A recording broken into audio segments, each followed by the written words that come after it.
Ito na yung palay ko guys na inaplayan namin ni Doc Germs ng scrap vaccine nung nakaraang week.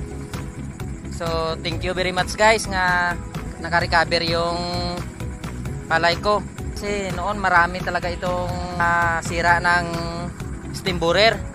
Talagang marami yung naepektuhan na talbos ng palay guys.